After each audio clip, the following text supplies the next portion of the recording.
わりおしまい。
Welcome back, ladies and gentlemen, to Get the Mic, the only show where your host on the left, Owl, and your host on the right, Brock, dissect fiction for its mythological significance. On this episode, we're talking about Dragon Ball as usual, and in particular, episode 107, which is titled Tien's Atonement. But before we get started, if you like what you hear in this podcast, please give us a like. Subscribe to our channel by hitting that subscribe button.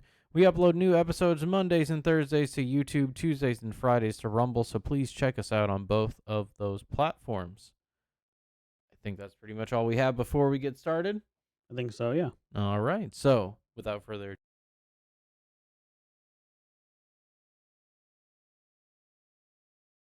first thing we see is on a land pirate ship, Roshi and the Crane Boys try to bargain for a Dragon Ball.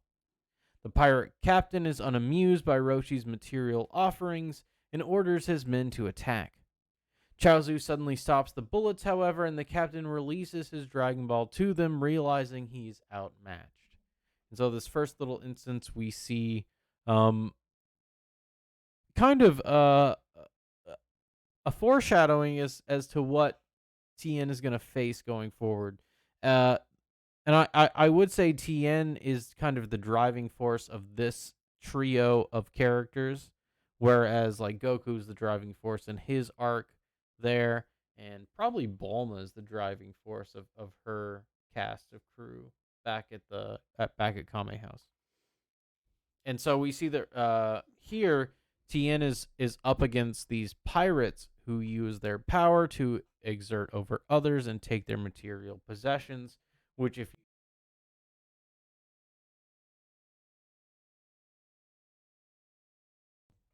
is very similar. Yeah, it should be fine, I guess. It's very similar to what Tien has done in the past. A couple of different things with this guy, with the pirate captain. The first thing that we see is that he's essentially looks almost exactly like the beast man that Goku found on the road, right? When he first began to walk with the turtle on his back. And that is exactly what Tien is doing in this scene, is that he is walking with the turtle on his back. Symbolically, what he's doing right now is he's wearing the turtle shell. And so this is a level of Roshi's teaching it's a continuation of what we haven't yet seen necessarily from Roshi. So his training is continuing through Tien, which it's a worldly training, right? So he's going with him to get the Dragon Balls, in that sense that he's actually teaching Tien something that Goku has taught himself, right? It's a worldliness that Tien's integrating here. And I think too it's something Tien has already mastered per se. But it's something that kind of needs to be reviewed by Roshi, right? Yeah, he has Roshi to needs relearn it with Roshi, right? yeah, Roshi needs to know that he is able to stand up to let's say the bestial spirit of this pirate captain, right? And it's the same way that Goku used play to destroy the bestial spirit, right? And that's why, It's actually Chaozu that stops the yes, bullets, who almost uses it as play, right? He has them floating all around him. He's almost playing with them. And that is what actually persuades the pirate captain to hand over the Dragon Ball. It's that idea, that superordinate idea of play that defeats the bestial nature within us. right. He plays a different game with him, right? He just kind of takes it to a. It's like, oh, this is a game. Well, I play the game of games. Establishes himself as essentially a higher order um, spirit by doing so, and so it intimidates the pirate captain so that he gives up, which is different from explicitly what happens with the rock paper scissors, where the using Exactly. of it completely destroys the other one. This is a higher order version of him Well, it's that higher can play. resolution, right? It's Tien exerting more control over the play that he's able to exhibit. Hmm. And so as he does so, he can spare the life of this poor pirate captain, whereas the bandit that Goku fought, I'm pretty sure, dies. Okay, so back to this. There's been some technical issues. So we were talking about how the bandit that Goku first fights dies, whereas the pirate captain is able to live because Tien's ability to control the play he exhibits towards the bestial spirit. Right. It is a sign that this is a more sophisticated instantiation than the one that Goku came against anyway, right? That he at least has the wisdom of play to know when to give up. Sure, yeah. And so he gives them the Dragon Ball, and again, they have demonstrated, like we said in the last episode, that Tien had demonstrated his devotion to finding the Dragon Balls by using the Kikoho.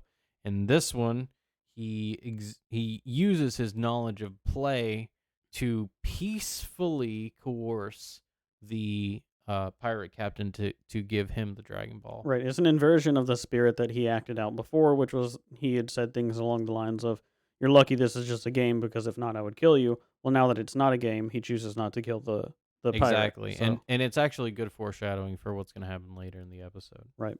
So then we see Yajirobe running from Goku, with Goku saying that as long as Yajirobe has the Dragon Ball, the demons will follow him. Pilaf and the homies track the Dragon Ball that Yajirobe has, allowing Tambourine to continue his pursuit. After enjoying lunch together, Yajirobe loses Goku by making him fall in the river. Finally, Yajirobe finds a ride on a hay cart and falls asleep for the rest of his journey. So here, there's just a couple things that I want to mention. The enjoying lunch together is interesting because they both catch fish in the same manner, and they're both able to do it. Like if let's say if Krillin was there, he wouldn't know how to catch a fish in the river like that, right? But Goku, being who he is and having that the let's say naturalistic background that he does, is able to fish out of the river. And so they both share lunch, and they're both sustained by similar activities. And that whole aspect of it again shows the mirroring of Yajirobe and Goku. Further, the other thing I wanted to mention is that Yajirobe falls asleep, right? He thinks he's lost Goku and figures that he can no longer pay attention to Goku's spirit in the world and what Goku had to say, let's say. Yeah, I'd like to compare this to Oolong running away from Goku when Goku was on the Nimbus back when they first met Oolong, and sort of this idea that now that Oolong, or now that I called him Oolong, now that Yajirobe has met Now Goku, that Nulong. yeah, Oolong, Now that Nulong has met Goku, it's very similar to like Bulma meeting Goku and then having this awareness of what Goku represents that she can't really escape from. Yeah, And all exactly. the responsibility that comes with it then follows her. And so Goku is literally chasing Yajirobe, telling him, because you're on the path, right? Because you're collecting the Dragon Balls, or at least ostensibly able to, you now have the responsibility of dealing with the existence of demons in the world. And as he's also trying to let him know, like, kind of how the world has changed, right? Because I imagine previously Yajirobe didn't have to worry about this. There weren't demons in the world because of how we've been saying um The world was a game, the world was a walled garden, right? walled by the spiritual father. And now those walls have been destroyed, or let's say the characters have been cast out of that paradise where there are demons and malice and evil in the world. Right. And so Goku's trying to tell Yajirobe that there is evil in the world, and because you hold something of value, it will come for you. That whole idea is something that's inescapable, and Goku's really embodying it here as the truth. Yes. That's really all I wanted to say with this part. Yeah, I like that Yajirobe is able to trip up Goku. He makes his path um he makes it not navigable by traversing it in a specific way, and that is able to stop Goku at least temporarily, right? Yeah. And that is basically to say that he's managed to fool himself. Right. He's able to debase the path that he's on such that Goku falls into an amorphous chaos rather than being able to orderly follow Yajirobe down his path. Which is basically to say that Yajirobe, in running away from Goku in the way that he's running away from him, diverges from the path and And essentially, disintegrates the path before. yeah, Yeah. basically is now walking a different path, and so Goku's not able to follow him because he's Goku can follow him on the path really easily if they're both oriented the same way. But he can't follow the unholy path. He But can't take if that way. Yajirobe steers away from that path, then he can actually lose Goku Hmm. because this is, not literally but symbolically a path that Goku can't keep up with him on. Right, exactly. And so then the next thing we see after we diverge from the boys is that in a western town, Roshi and the Cran, Roshi and the Cran, Roshi and the Crane boys try to find the next Dragon Ball. The ball is in a small domicile, which Tien volunteers to enter to retrieve the ball. However, once Tien knocks on the door, he learns that a crippled man resides here. This man was crippled by Tien during a tournament, and even as Tien begins to explain his new path, the man's wife calls the police. The police are about to arrest Tien when Roshi steps in, saving his life. Finally, Tien begs for the ball, and the man has mercy on this one time abuser. So before we get too deep into this, I do want to point out that Roshi and the Crane Boys really makes me Cran! think of Lil Jon and the East Side Boys. It's like, man, I used to listen to Roshi and the Crane Boys back in the 90s. Oh, so good. Oh, yeah, best. So, So, um, let's go ahead and get into it. The very first thing that I want to mention is Tien's volunteering to go inside and retrieve the ball. As we have continually reiterated, and I think Roshi almost iterates this to Chaozu in this episode. This is Tien's journey to collect the wisdom that he needs to subsume Roshi as someone who can hold back the forces of evil in the world. And right, that's what Roshi is trying to groom him to be. Groom in a good way. right. He is giving him something to confront. And so Tien volunteers to go get this one, not knowing what's before him. And what is before him in this piece of wisdom is his past. So we've seen before the test of devotion with the ice, right? We've seen the test of it's almost play that he masters with the pirate captain. It's even too more emphasized as play because it's a land pirate ship. It Yeah, is a it's a pirate play ship. ship. Yeah, it's a play ship. It's on wheels, like in the forest, right? And so It's a we see joke. his mastery of play that allows him to gain that piece of wisdom. And now he needs to gain this piece of wisdom, which is confronting his past sins. And so the man being crippled by Tien is perfect because that means Tien has to face the malice that he's wrought. The results of his malice, right? He has to come and live in its home, essentially, to see the aspects of it that he doesn't want to see, and to see what he has guarded himself from. It's to confront what he fears. It's basically to go into that dark part of the forest, the aspects of your actions that That you he don't least wants to integrate see. Yeah. willfully, for right. Yeah, and he even tries to explain that he's a good guy now, right? Like that he's on a good path. Which But doesn't do a lot of good for this guy. it doesn't. He doesn't really care, right? Like he's like, you already injured me. I was suicidal after you injured me.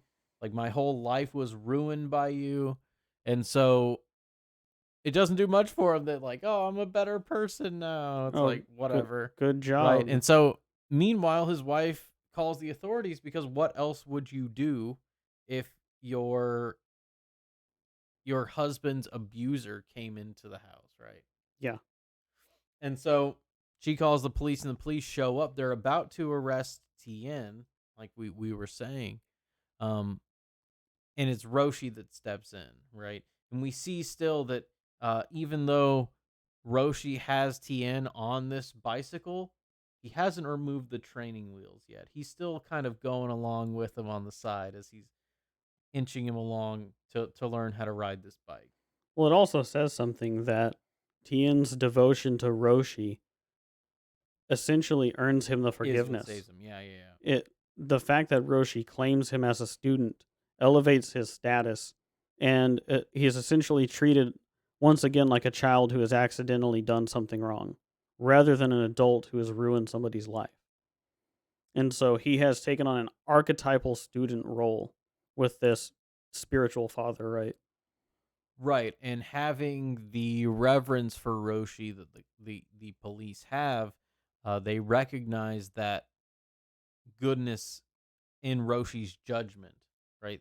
They revere the elder, the spiritual father's judgment of character, and ascertain that Tien is not someone at this point worth arresting. Right. And so he acts it out physically by Because, hold on, I forgot to mention, because the man that Tien crippled thinks that Tien is the one going around killing martial artists. right. That's his understanding of malice in the world, right? Is Tien. And so he knows that if anyone would be capable of doing this, it would be Tien. So and that's what the cops are really arresting him for because he hasn't done anything to this guy, obviously. Right. And so they're arresting him for that, but Roshi's the one that says it's not him.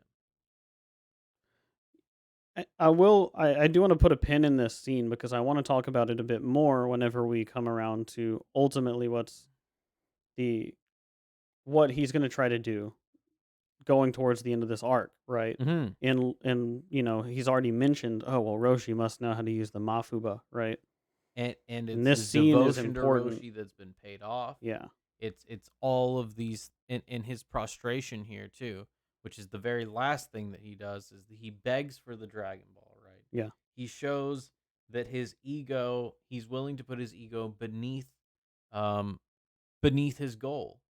He's willing to subordinate himself in this manner. And who has the Dragon Ball in the household but the crippled man's son? And so they go and get it, and that's pretty much that little scene. But I do think we will talk about this later as we get into the next couple of episodes, and as Tien's training wheels aren't taken off by Roshi, but rather ripped off by King Piccolo. Yeah. And I think that this training that Tien's going through also, because he's not just seeking the Dragon Balls, he is also receiving training from Roshi on Yeah. this path, right? Yes. Roshi is sort of acting as a guide from one experience to the next so that he can integrate an idea. It's more of a hands off though, because Hmm. he's really letting Tien explore it under his guidance.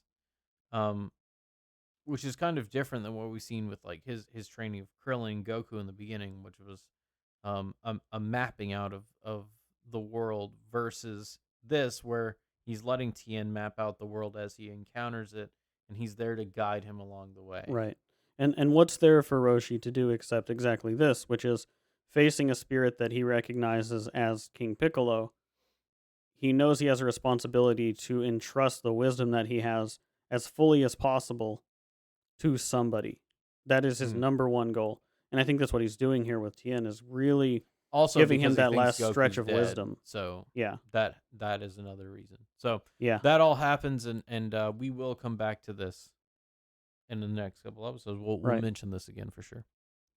So the last thing we see is that Tambourine suddenly destroys the cart on which Yajirobe was sleeping. Yaj gets up ready to fight against this monster, just as Goku runs up ready to enact his own vengeance. Yajirobe agrees to Goku fighting Tambourine, but only if he is allowed to eat the monster afterwards. The stage is set for Goku's revenge, which is amazing because I did not remember that the next episode was called Goku's Revenge. Nailed it. Nailed it. So, not too much to say here. It's very similar to exactly what happened with Bulma.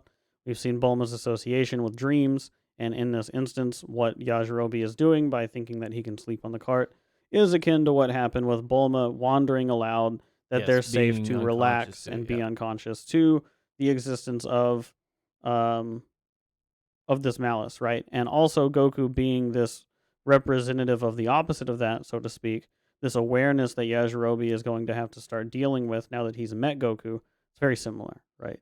Right, and so Yajirobe thinks he can be unconscious to it and be fine, which obviously isn't the case. When he goes unconscious, he meets the opposite half, right? And he actually endangers the guy he was hitching a ride from, which is also significant because it's Yeah. not something Goku would try to allow to happen. Goku running up to enact his revenge. We can see that he's been able to find his own path back here, even though he was shaken up by Yajirobe, and he's still mad as hell. And he's not going to take it. He's not going to take it anymore. Goku is extremely pissed. And the last thing that we should mention is that Yajirobe's desire to feed upon Tambourine, um, like we mentioned in the last episode, his appetite and his voraciousness is a result of his inability to spiritually nourish himself. And so here he again is being voracious against towards something he views as strong, so he thinks it'll nourish him. Right. And there's also this sort of relationship where it's sort of, how do I say,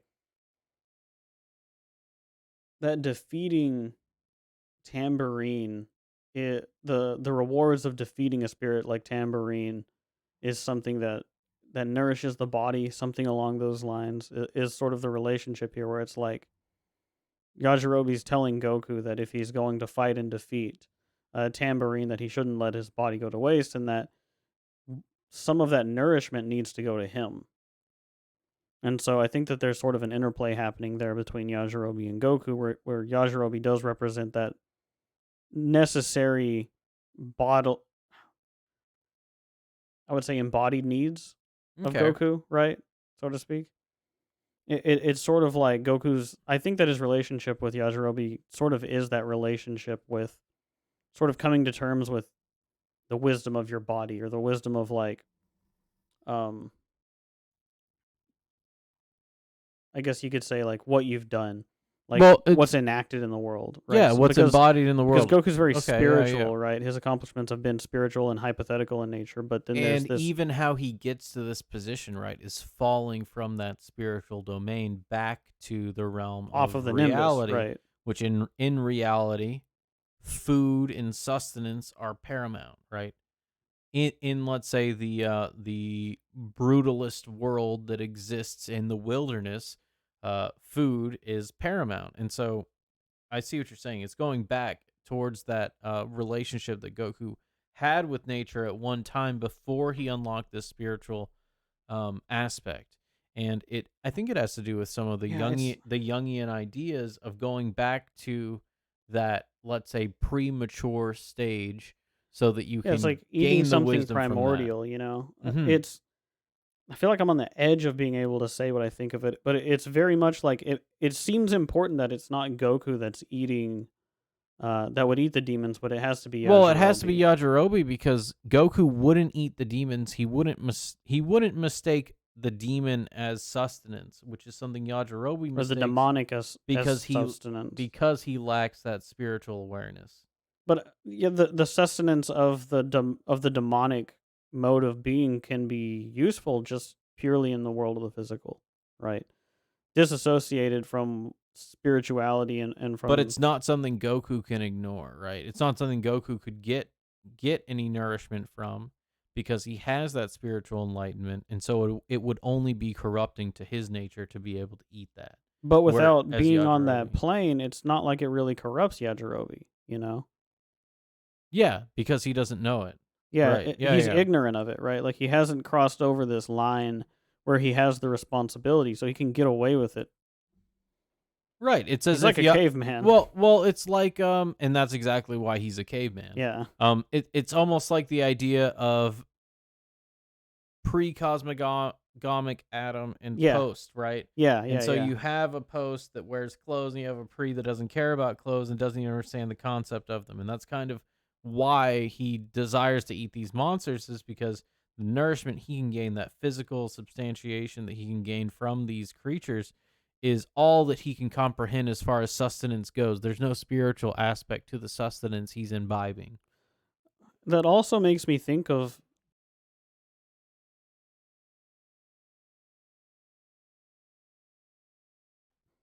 two different, right? Because a sword differentiates things, right? It separates things into two, takes one thing and it makes it into two, right? Similar to Elden Ring with the Crucible Knight axe and tree. Like there is this pre-cosmogonic idea of the logos represented through a word and through a sword where it draws lines, it divides things into categories. It's very defining, right? And so the wielding of the sword and his ability to essentially the first thing that he does is he bisects the dragon, right? Takes he defines essentially the chaos by splitting it into definite categories, right? Literally does it with his sword. So it really does make me think of that whenever you see that the fact that Yajirobe's strength is that he can do that, and that will come up again later, right? And he's able to do that because of his relationship with the natural world, right? With that, Mm-hmm. the natural order that needs to be parsed out in order to create a habitable environment, which is what Yajirobe has been doing for the past forever. And so we see here the stage is set for Goku's battle in, let's say, vengeance against Tambourine. Yes. Anything else you want to add? I just want to point back to the original scene the first time we saw Goku with his axe in the logs and him using Yes. that to divide things up, and that's the first shot we use in our intro, right? Mm-hmm. The result of that, what he's created order out of that chaos, right? Right. Yeah.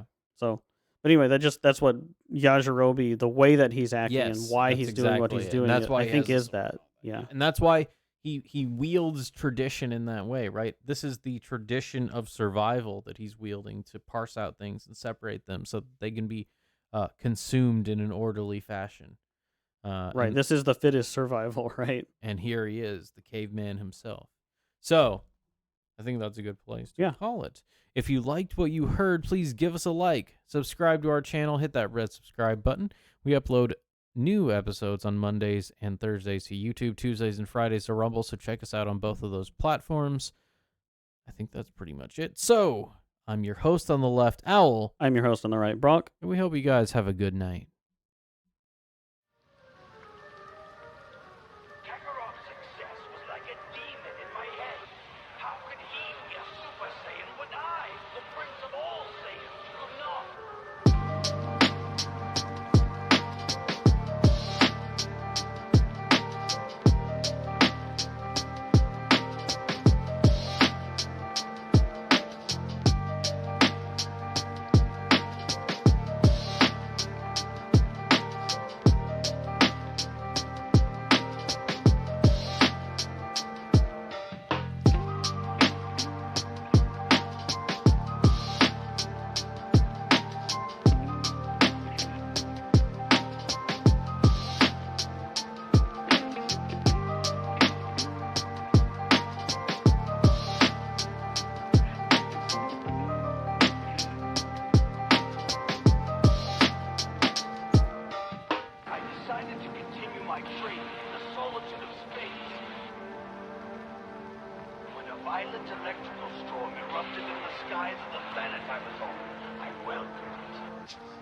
like it was an outward manifestation of the storm that was raging inside of me.